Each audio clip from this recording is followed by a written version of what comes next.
এর মধ্যে ওনার বড় ছেলের বিয়ে ঠিক হয়। আমি আন্টির পাশে থেকে আন্টির হাতে হাতে আন্টিকে অনেক সাহায্য করি ওনার বড় ছেলের বিয়েতে। বছর তিনেক পার হলো, আমার কয়েকজন আত্মার আত্মীয় অনেক অনুরোধ করলেন ওখানে বেড়াতে যেতে। আমার আর সাহসও হয় নাই ওই রাস্তা দিয়ে যেতে। আমার মনে হয় ওই রাস্তা দিয়ে গেলে আমি মরে যাব। শুনেছি আমার স্বামী এবং আমার মেজ বোন ভীষণ সুখে সংসার করছে। আমার বোন গর্ভবতী। যাক, ওদের সুখে কারো নজর না লাগুক, আমার নসিবে যা ছিল তা হয়েছে। এর মধ্যে আন্টির মেজ ছেলে প্রবাস থেকে এসেছেন। উনি আবার মাঝে মাঝে দোকানে এসে বসতেন। দোকানের পাশে খালি জায়গায় ওনার বন্ধুরা সহ ক্যারাম খেলতেন। উনি আমাকে কিছু না বলে আন্টিকে বিয়ের প্রস্তাব দেন। তখন আন্টি রাজি হয় না নিজেও, কারণ ওনারা যথেষ্ট ভালো পরিবারের এবং ধনী এবং নামকরা।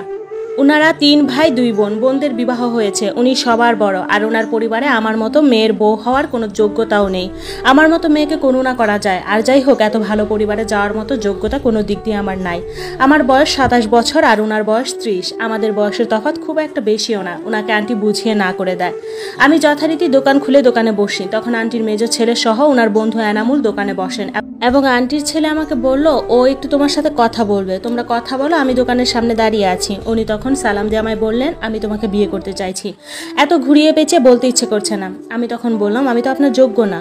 যোগ্য অযোগ্য শুনতে ইচ্ছে করছে না, বিয়ে করতে চাইছি। আমার সম্পর্কে কতটুকু জানেন আপনি? যত যাই হোক, বিয়ে করব তোমায়। আমার ডিভোর্স হয়নি, কিন্তু স্বামীর সাথে যোগাযোগ নাই, পরিবারের কারোর সাথেও নাই। এমনকি আমি বাড়িতে কোনো ধরনের যোগাযোগ রাখি নাই। আমি দুনিয়াতে একা। আমি আর পরিবারের মুখ দেখতেও চাই না।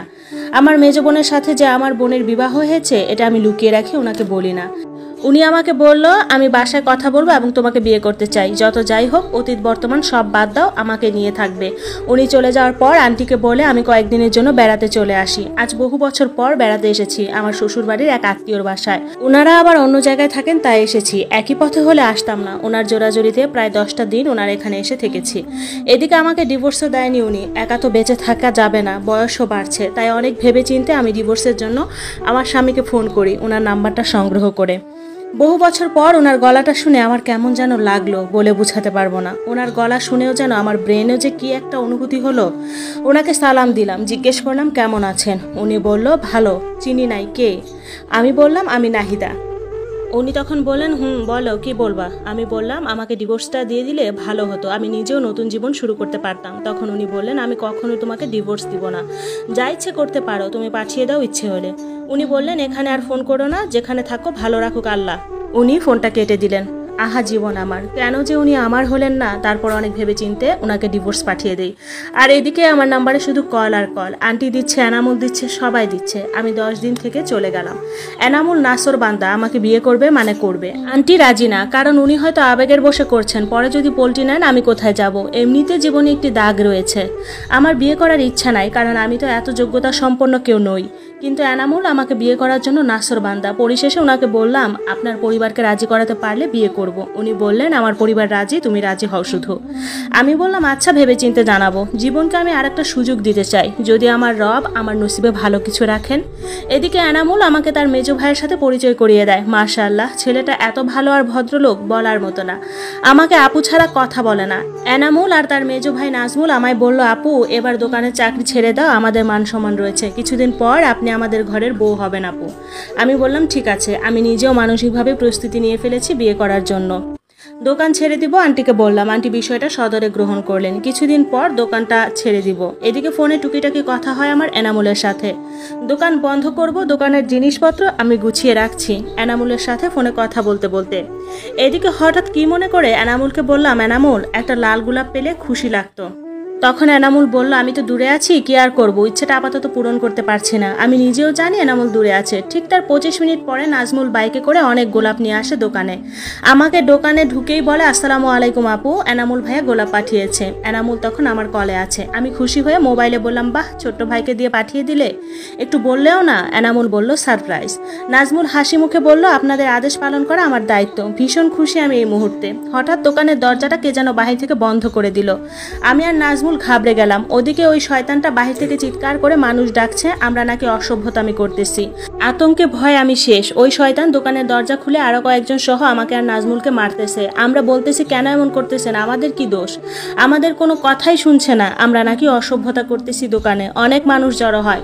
তখনও এনামুল মোবাইলে কলে আছে, ও সব শুনতেছে। ওরা আমার মোবাইল কেড়ে নেয়। দোকানের পাশে এক ভাই আন্টিকে খবর দেয়। আন্টি আসে, আমাদের বাঁচানোর অনেক চেষ্টা করে, কিন্তু তখন সমাজের কয়েকজন মুরব্বী সহ ওই ছেলের বন্ধুরা সহ বলে যে বিয়ে দিয়ে দিতে আমার আর নাজমুলের। তখন আমাদের কিছু করার ছিল না। পরিস্থিতির চাপে পড়ে বাধ্য হয়ে আমরা বিয়ে করি। বিয়ে করিয়ে দেওয়ার পর আমাকে এলাকা ছাড়তে বলে। নাজমুলের বাবা মাকে সহ কল করে ওরা। ওই সময়টাতে মনে হয়েছে মরে যাই, এতটা অপমান মানতে পারছিলাম না। পরিশেষে কি আর করার, নাজমুল আর আমাকে তাদের ঘরে দিয়ে আসে। সমাজে ছিছি পড়ে যায়। নাজমুল বাসায় এসে লজ্জায় জমির কীটনাশক খেয়ে ফেলে। রাতে ওরে নিয়ে আবার হাসপাতালে দৌড়াদৌড়ি। আমার জীবনে এত বাজে সিচুয়েশনে কখনো পড়ি নাই। জীবনে যে আর কতটা ছোট হওয়ার বাকি আছে জানি না আমি। এনামুল রাত 2টায় বাসায় আসে। আমাকে সান্ত্বনা দিয়ে বলল সব আমার জন্য হয়েছে, তুমি চিন্তা করো না, আমি সব ঠিক করে দেব। আমাকে সান্ত্বনা দিয়ে এনামুল হাসপাতালে চলে যায়। পরিবারের সবাইকে এনামুল নিজে সব বলল এবং এটাও বলল নিজে তখন মোবাইলে কলে ছিল। নাজমুলের অবস্থা খারাপ হওয়াতে চিটাগং মেডিকেল রেফার করে। আর এদিকে পুলিশ কেস বলে হাসপাতালে ভর্তিও নিচ্ছিল না। আমি তখন ওদের বাসায়। টানা 5 দিন পর নাজমুল কিছুটা সুস্থ হলো, কিন্তু ও বাঁচতে চাইছে না এই লজ্জা নিয়ে। এদিকে এনামুলের মা আমাকে 1 লাখ টাকা দিয়ে বলল, মা তুমি যেখানে ইচ্ছে চলে যাও প্লিজ, আমি আমার ছেলেদের জীবনের সব ঠিক করে দিব, তুমি চলে যাও মা, আল্লাহর ওয়াস্তে।